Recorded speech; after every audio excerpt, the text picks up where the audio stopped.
all of us have some sort of scars, but sometimes we don't want to see them, sometimes we hide them. But from the moment we embrace these scars, we become one and we become stronger. And this may be our superpower. Welcome to Heart of Change podcast, where we explore heroic and inspiring stories of change. Today, I'm sitting down with Ena Shansa. Ena is an advocate for women's empowerment and self-esteem. After 10 years of navigating the tech world across Asia and Europe with Google, Ena found herself hit with stage 2 breast cancer. Ena is a breast cancer survivor. She is the founder of Spark and Heal, where she coaches and educates the public on relationships, sexuality, and self-image. Along with personal guidance, Ena takes DEI initiatives and company transformation to the next level through coaching and workshops. You can find Ena on Spark and Heal on YouTube. She's also hosts a podcast in Ukrainian on Spotify. Ena shares with us her wisdom on embracing change and her journey of self-discovery, wellness, and resilience. I look forward to a great conversation with Ena, and I'm sure you will feel empowered by her story. Ena, thank you so much for being here. Hi, Holly. Thank you so much for inviting me. Yeah, I really appreciate sitting down with you. You're someone that's been through a lot of change all at once. And I think that we can learn a lot of wisdom about change from your story. So again, I appreciate you, Thank you. Sitting down with me today. So I read that 90% of women and also teen boys and girls struggle with body image. Why do you think that's the case? That's a very good question, especially today when younger generation was already born with laptops and smartphones in their hands. I think that's the social media pressure to look and behave certain way. And this younger generation is particularly under so much pressure to be somebody who they're not, especially navigating this young years of their life, the teenage years. When I remember my teenage years, like I didn't have that. I had other role models in front of me who were my parents, my relatives, my peers, somebody else who I knew, like neighbors. But today we have, so it was easy to relate to these people, right? But today when we look at somebody through the screen, so we don't know what is happening in their life. Right. I think that you've seen some changes in society, and we are starting to open the discussion around our bodies and the way we look and body image. But overall, it seems that it's a very slow shift. Yeah, you're right. It seems like we live in the time where body positivity is embraced by a lot of people, but it's not exactly the case. I experienced this firsthand after I had surgeries after breast cancer. I had the scars on my body, which nobody could see because they're hidden, but yet they also influence how I behave and how I project myself. And even if they know about the scars, they seem not to take this into account when they interact with me. I'm not even talking about all the mental health situation in general, even though they seem to be aware of this, but they're not paying so much attention. So to me, the spectrum is so much broader, and we should continue talking about body image and in general, about body positivity, again, which goes just beyond the visible. Your diagnosis with breast cancer, that was in 2021. Is that right? Correct. So can you share with us a little bit about that experience? And I'd love to learn more about how that really changed your perspective on body image. Thank you for this question. So I have a breast cancer history in the family. Before I was diagnosed, my mother had breast cancer 11 years before that. So I knew I was in the risk group, and I checked myself quite regularly, but it was the year of the pandemic, and I had difficulty finding a doctor where they would check me. So I thought, okay, I can skip a year. Apparently that what that was a big mistake, because by skipping a check for 1 year, my tumor grew and proliferated into a bigger tumor.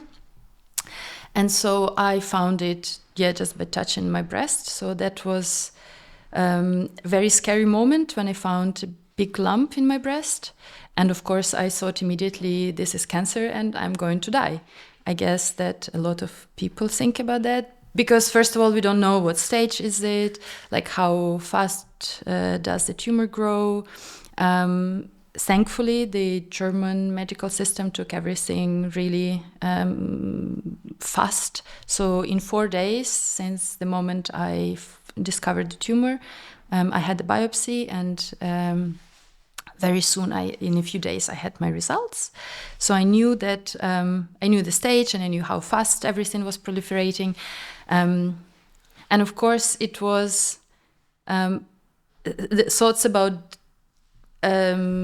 dying were quite present, but at the same time, I knew that breast cancer is the most researched cancer in the world. And I had the example of my mom, who had stage 3 breast cancer, and she was a survivor.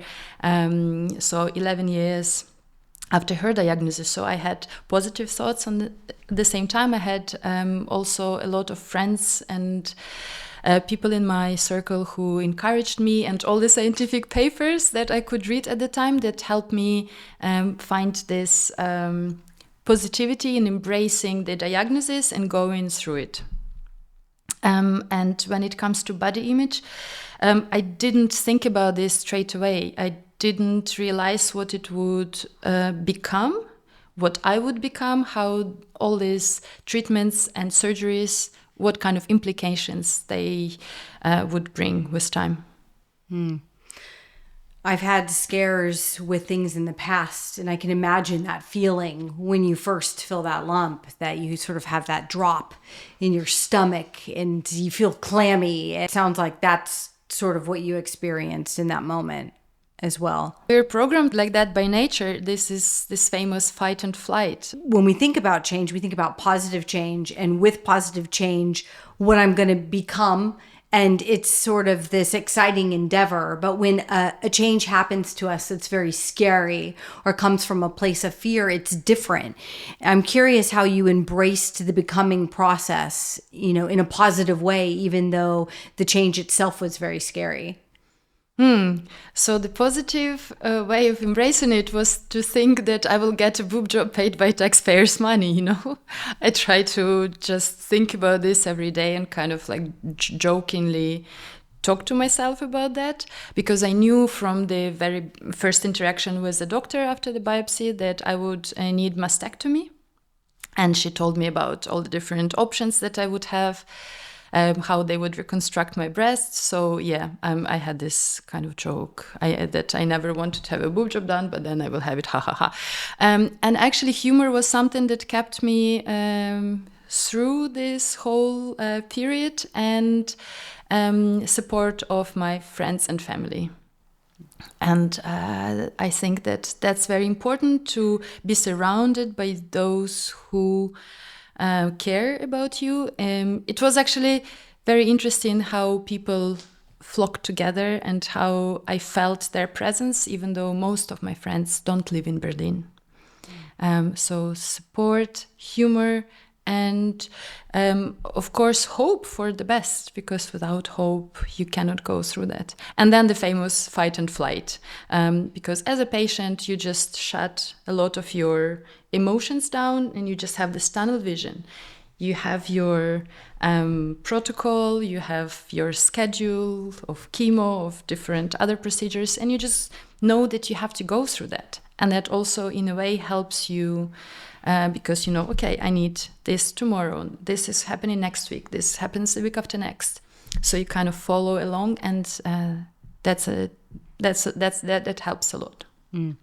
Right. I was looking at your website and also looking at your YouTube channel, Spark and Heal, and there was a wealth of information for those that are going through breast cancer that want to understand what the process looks like. And I also noticed that you infused humor in some of those videos as well, as you had some breasts on one of your cups in one of the scenes. But I just encourage the audience, if there's anyone that is struggling with breast cancer, there is some great information. It's you took the process that you experienced and some of the information that was really useful to you in the journey, and then you shared it with the public as well. Thank you for talking about this YouTube channel. Actually, it was an idea after I was laid off in the end of last year. Next morning after the layoff, I woke up and I immediately thought that, oh gosh, I can talk about what happened to me, because a lot of the side effects that I experienced after breast cancer treatment, I didn't know about. I wasn't aware of. Neither my gynecologist nor my oncologist. Like, nobody talked to me about these nasty side effects. I thought that when the active treatment would be over, I'm the winner, like the battle is won, but it was not the case. I've experienced many other symptoms and side effects unknown to me. So back to layoff. So when this happened, I immediately thought, okay, now I have time to talk about this, because as a patient myself in the past, I didn't know that, for example, I don't know, like all these nasty symptoms of menopause would happen to me and how I had to deal with them. So I wanted to just share my experience in simple words, and yes, with a lot of humor, because for me, humor is like this guiding light for me. And I thought that with a little bit of humor, it's easier to digest such not very pleasant information as breast cancer, because if you say even just the word cancer, it's just so negative. So spark and heal and a little bit of humor was the answer for me to this, like how to what I can give to other patients, to other people who go through, but also to caregivers. Right. Humor can be a great tool as we navigate changes in our life. When we're talking about cancer, or we're talking about menopause, there seems to be a lot of shame around these subjects and also a lack of information. Why do you think that is? First of all, this is a very interesting topic about cancer and shame. My mom would have been 13 years after she went through breast cancer. So 13 years ago, she felt ashamed to be diagnosed with breast cancer, and now it gives me goosebumps and I have tears in my eyes just to think about it. And she is a doctor, she is a gynecologist. So she was hiding her diagnosis from her colleagues, so her close friends and her close circle knew about this, but more distant friends, like acquaintances and relatives, didn't know about that until a certain period of time.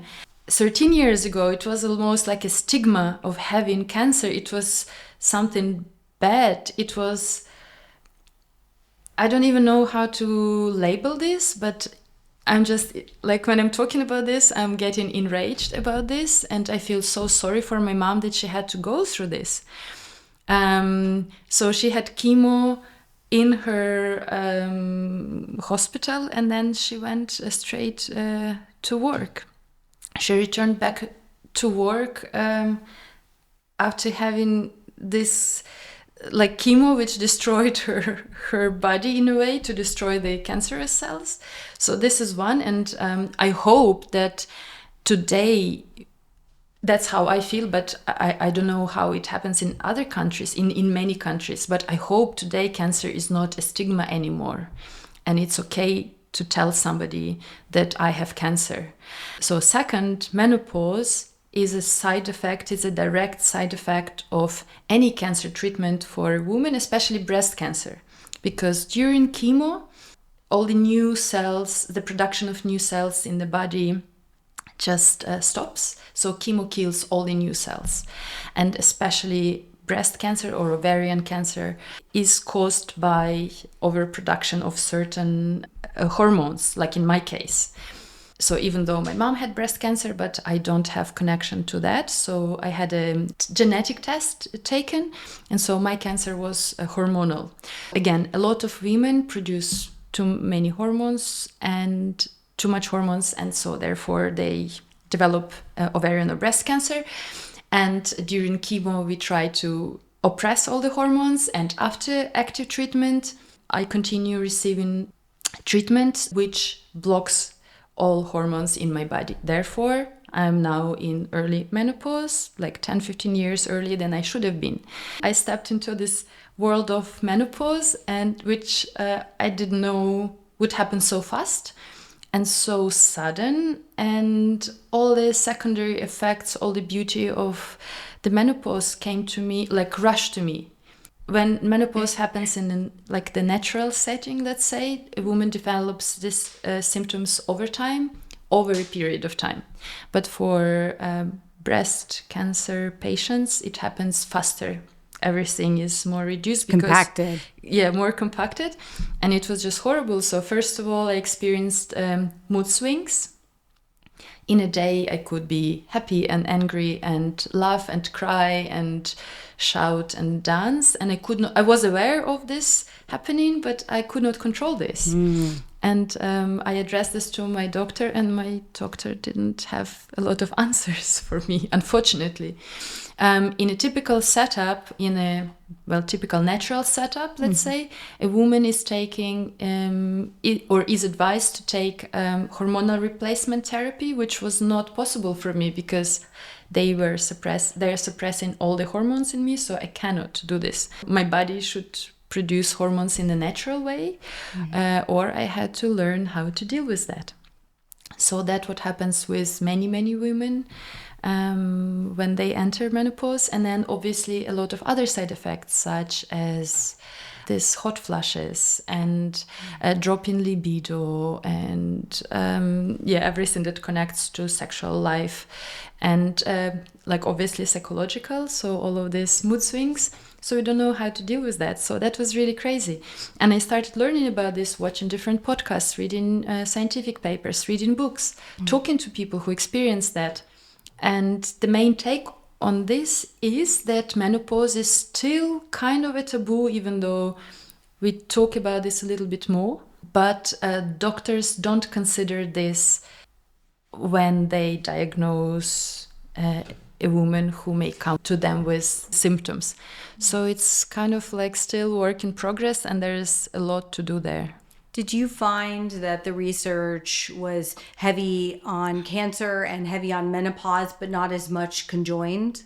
I didn't read a lot of, let's say, research about this conjoined kind of topics, but yeah. So maybe they are, but I wasn't proactively looking at them. I was just purely looking at breast cancer and separately on menopause. How do you feel that you changed by experiencing all of these different changes at one time with your body and with your health? First of all, I hated myself. And my self-esteem dropped tremendously as a result of all of these side effects and active treatment and surgeries. I felt as a new person, not even the new person, as the wrong person. That's the word I would use. I didn't recognize myself. I couldn't recognize myself when I looked in the mirror. I couldn't recognize my sensations because by removing hormones, your body, your muscles, even your brain react differently. A lot of women who gave birth can probably relate to that, or even actually any woman can relate to that, because when we have our period, we also experience changes in our bodies, but they are more known because we experience them from teenage years and develop them through life. But in this case, after all of this, or even during the active treatment, changes that happened were very drastic. And the first morning after chemo, I woke up and I couldn't lift my hand. I could hardly walk. My partner helped me to go to the bathroom, and I couldn't stop crying. I was even very tired to cry, because yesterday I was able to jump and run and ride my bicycle, and today I was just smashed. I compared myself to a jellyfish thrown in the middle of the desert. I could not relate to this body. Even after the active treatment ended, the changes that appeared, I couldn't relate to that body. They were not familiar, and not so many people around me told me about them. So I had to, I don't know if this sounds a little bit maybe too strong a word, to be reborn, but I had to learn how to be myself again. I had to learn about my emotions, about my physical abilities, about the visual changes that happened into my body. And it was not an easy path to take. Do you think that there's wisdom or value in that sort of breaking of self? Like, because I know so many people, their spirit breaks or they go through some kind of hardship. That's a very good question. It brought to me actually a lot of self-awareness. I was sure I was self-aware. You thought you were self-aware. Yeah, I thought I was self-aware. I knew myself. And a period of my life showed me that I didn't know myself that much. And it was okay. It was okay to felt the way I felt after all of this and during the cancer treatment. It was okay to not recognize my body. And I just needed to be compassionate to myself. I needed to be empathetic to myself. And I needed to also people who supported me. Because it ties to the first question that you asked me today about social media and image of people that they have about themselves. So I was surrounded by people who told me that I was all right the way I was. They didn't need more of me. I was enough. But again, it's so easy to say now, but it was not very easy to live. Also, I worked with an onco-psychologist. So in Germany, you are entitled to have onco-psychologists follow you from the moment you're diagnosed, and that was extremely helpful. That was another helping hand that guided me through this whole experience. I'm curious how your relationships changed from your cancer story. Did they improve, or I think you had a relationship that also didn't survive your cancer. Can you tell us a little bit more about how your relationship with others and your relationship with yourself overall changed? Yeah. Any big change is a high toll on any kind of relationships, right? Illness, death, moving from one country to the other, new child in the family. All of these big changes have impact on relationships. In my case, most of the relationships have become stronger. I got closer with my friends. We bonded on different levels. There were some connections which were not really strong, which disappeared. It was one person who was afraid of cancer, and this person just disappeared from my horizon, very slowly drifted apart. And my romantic relationship dissolved. Because my partner, so he was present with me during this whole treatment, and I could not be grateful enough for what he did for me. He brought me to all appointments, he made food for me, he carried me, I cried on his shoulder, but on the flip side, he failed to connect with me on the emotional level. He failed to understand all these changes that were happening inside me. And when the active treatment was over, he broke up with me. So he also didn't approve, let's say, of my drop in libido and sex drive. So this was not enough. Like we had our differences and certain issues before that. And so during the period of treatment, this gap just increased. And when I went on different support forums for breast cancer, I discovered that the majority of women actually experience the same. a lot of their partners help them during the active phase. But then again, the emotional and psychological connection is weaker, probably because men feel of themselves as providers, and especially older generation, because the majority of women who have breast cancer, they're 65 plus. So this is this different generation where we thought a little bit differently of the role of a woman and a man.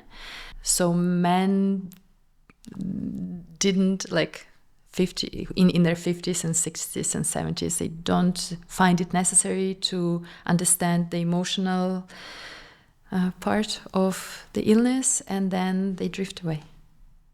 That was the saddest part actually for me to discover, because I thought, okay, this was just me, but it wasn't just me, and it was something, I call it a side effect of my breast cancer treatment. I didn't know about that, and I also talk about this on my social media and beyond. And you feel alone at that time, and it probably impacted your self-esteem as well. I already felt vulnerable after everything that happened to me. I couldn't recognize my body. I could not, when I touched my body, my skin, I couldn't feel, I didn't feel the same sensations. And then my partner broke up with me, and I thought, okay, the problem is me.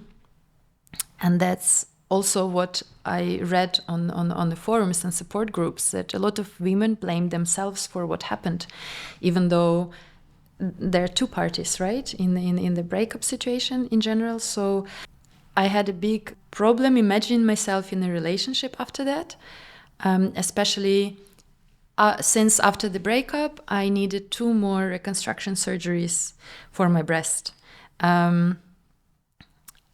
After these reconstruction surgeries, I looked at myself in the mirror and I cried. I couldn't even take shower. I couldn't undress for a couple of weeks. I was just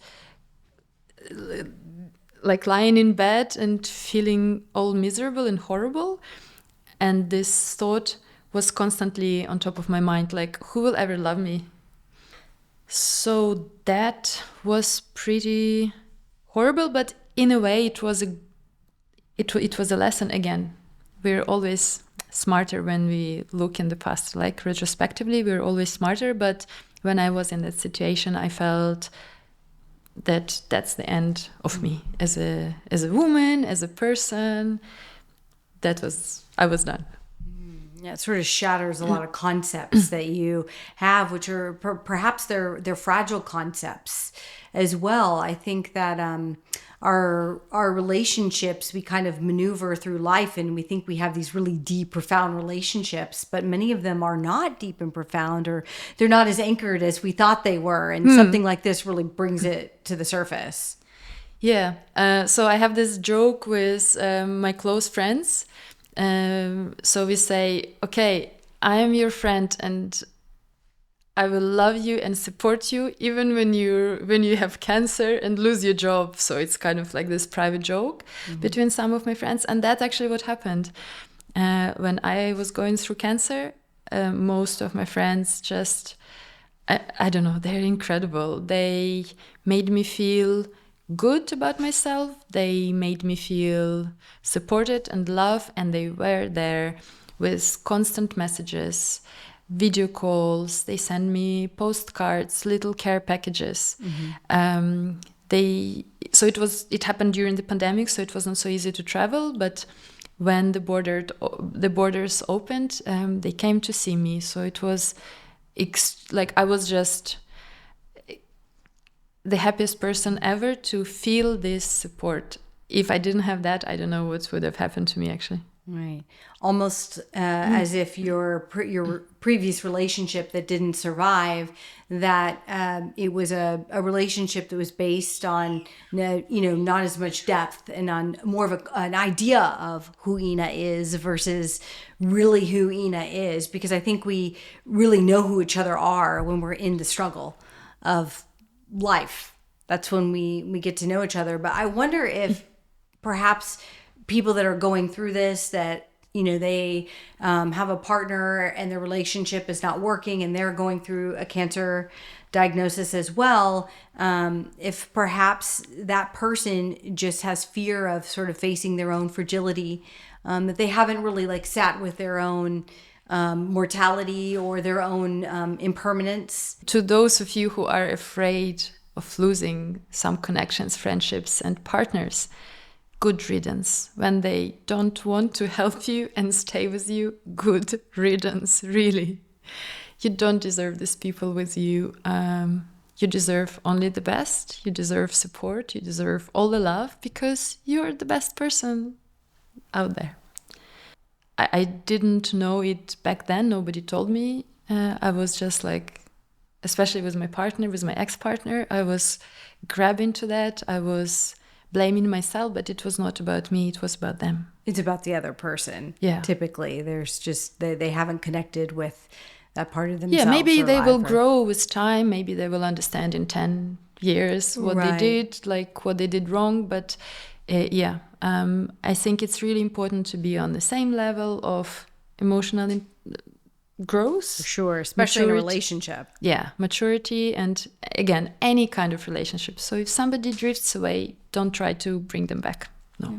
No. So if someone is doesn't have like a support system around and they're going through a cancer diagnosis, like what do you recommend? What resources are out there to have that connection? Find a support group online, or that's the easiest that you can find, especially if you get tired after chemo and you cannot like walk or drive to your support groups. So find an online support group. That's the first thing. I didn't do that. Actually, I found a breast cancer support group only after my surgery.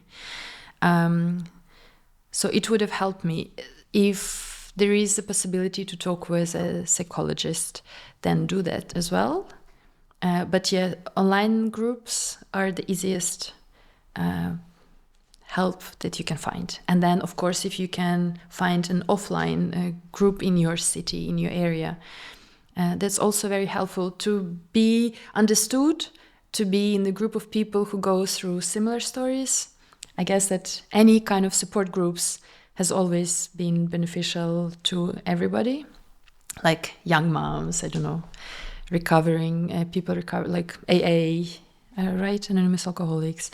Any kind of sharing and understanding from people who know what you're going through is very important. You have a quote. You were quoted saying in some of your videos that my scars don't define me as a human being. I'm more than my scars. What did you mean by that quote? Our societies put a stigma on us, how we should look and how we should behave. And when we are slightly different from what is the norm, we are immediately going into some sort of outsider group. We are not like we should be. And then we start feeling awkward because we don't fit. And that's our feeling and our inner desire to fit. And then we start blaming ourselves. And so this whole period of me blaming myself because I didn't look like the norm. But then what's the norm, right? And so I was ashamed of my scars. I felt I would never be loved. I felt that I would never find a place in this world. It sounds a little dramatic, but that's exactly what I thought. And I think that a lot of women also have similar thoughts. But with time, I understood that my friends loved me for who I was, my parents, people who I met after surgeries with all these new scars and new me, they loved me for who I was. Again, it took a lot process, it took a lot of time, a lot of bumps on the road. But now sitting here in front of you, the scars don't define me, who I am. And also it brought me back into this topic about feminism. So a woman would feel more vulnerable having scars or something wrong with her body than men. I almost had to justify myself for having my scars, even though it's ridiculous. Again, when I'm talking, it sounds ridiculous, but I was sure that I had to justify my scars. I was thinking, okay, if I, or when I go on dating apps, or when I'm going to meet a new partner, I have to justify that I had breast cancer, then I had scars, and they had to have sex with me. It was just ridiculous. And then I thought, would a man think like this? Would a man be afraid to put himself on a dating app after a surgery, after an accident?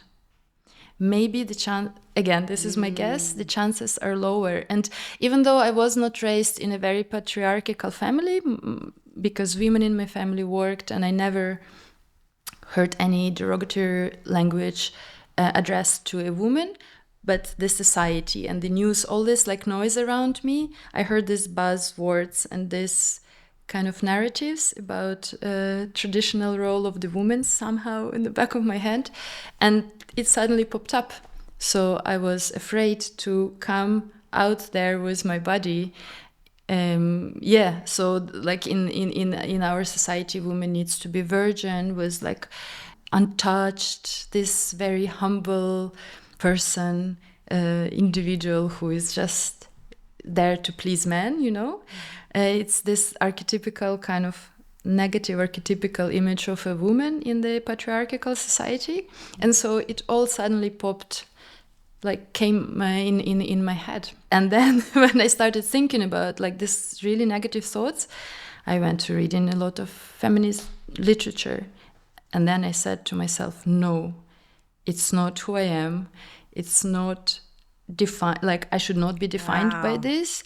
So again, it sounds so easy now to me to say this, but it was really harsh. It was harsh. I was beating myself for not being right, for not fitting in.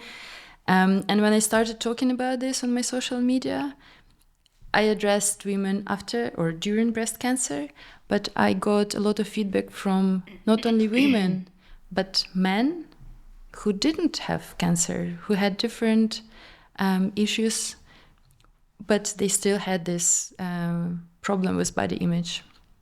And so I don't know, I'm just all over the place, but I feel like the most important message from me here is we are too stigmatized by our societies and by social media, and we should take our life in our hands because we are amazing. What about the relationship with yourself? You know, it sounds like this was a moment where you really started to step into your own power and your own self-love.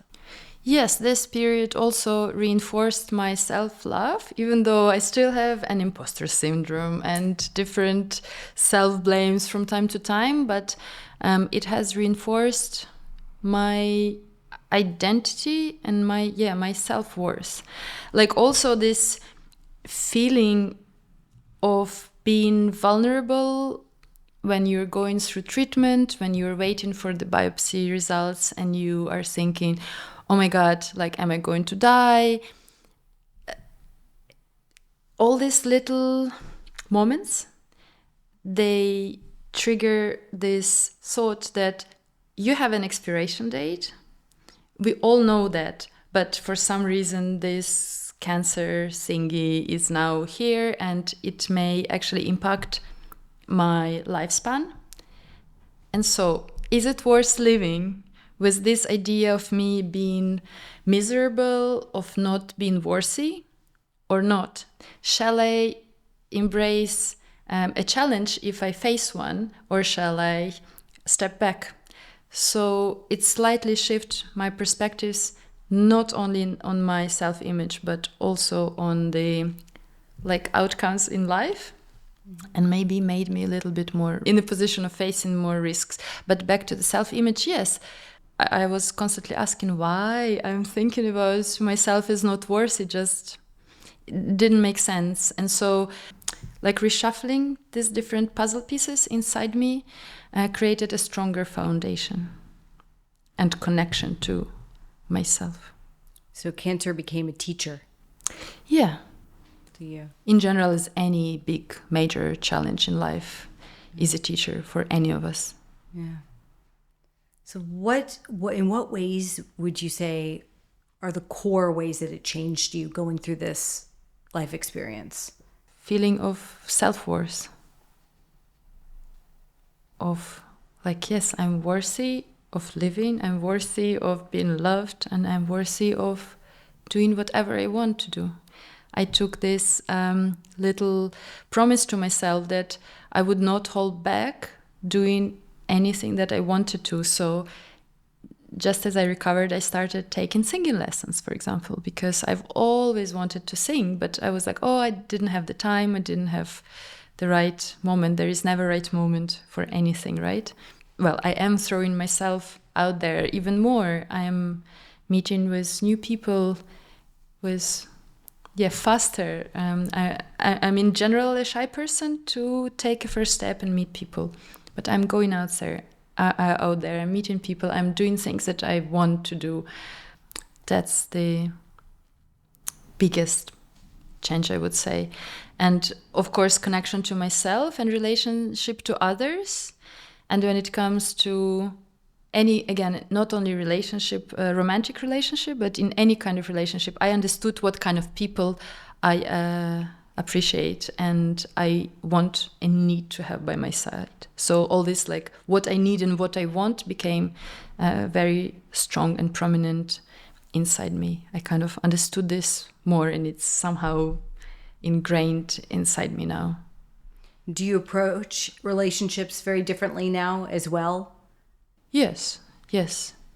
I understand my self-worth more, and therefore I'm trying to connect with people who I would benefit from, but also who would benefit from being with me, if you know what I mean. So it's like this symbiosis and exchange of energies, exchange of ideas, mutual support, mutual understanding. And yeah, if it doesn't feel right, I don't feel like I should be dragging this relationship with me. I think that life is too short to spend it on wrong relationships in general. What would you say to people that have scars, any kind of scars in life, or that are going through some kind of trauma and they are learning how to kind of cope with those changes and find a place of peace and forward movement? Oh, that's a very deep question and very good one. I don't think there is one tip or tool. Most importantly is to acknowledge them. That's the first step. All of us have some sort of scars, but sometimes we don't want to see them. Sometimes we hide them because of various reasons, society or we just think that we are unattractive as those scars. Or fear. Programming. But from the moment we embrace these scars, we become one and we become stronger. And this may be our superpower, our scars. This can be a learning for somebody else. It can be something beautiful. It is something beautiful. Sometimes it's not, but it's us. And we have learned a lesson because of this scar. And embracing these scars prepares you sort of to beautifully embrace the changes that are to come in the future too. It's you almost understand more the fragility and beauty in this flow of life. Absolutely. Well. This metamorphosis. I often think about the image of the phoenix. That's exactly what our scars are. We are reborn with a new scar again.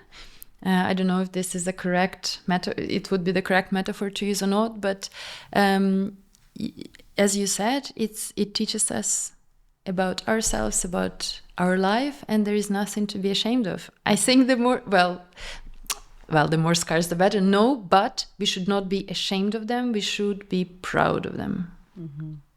I think, and also have a real relationship with life, really in all of its different dimensions that it has to offer, but to sit with life in a real fashion rather than, having blinders on and just wanting to see it with rose-colored glasses all the time, and embracing sort of those hard moments. And then, like you were saying, the phoenix rising out of it, and can be a really beautiful experience. It brings me to the story about Buddha, just came across my mind, like how when Buddha was born, how his father tried to protect him from old age, death, and illness, and something else probably, yeah. Illness, old age, and death. And so therefore he lived in this beautiful palace surrounded by beautiful men and women, music and food, and only positive and nice emotions. But this is not life. And that's how Buddha then escaped in the end to become who he was, to develop this connection to the reality, to suffering, to acknowledging the suffering, to integrating this into his life. And that's what it is, because we cannot distance ourselves from life, from reality, from good and bad, because life is good and bad. It's trauma and it's success, it's happiness and it's tears.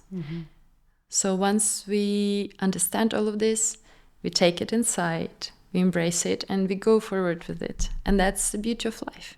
I'm grateful to have met you and to be able to collaborate and sit here with you today. So thank you, Holly. Thank you for this invitation. It came very unexpected, but maybe it meant to happen. Yeah, absolutely. I believe in those things. So yeah, cool. Very cool. And I'm very happy to have met you. Thank you so much. If you enjoyed my conversation with Ena today, you feel empowered and inspired by our conversation, please be sure to like and subscribe.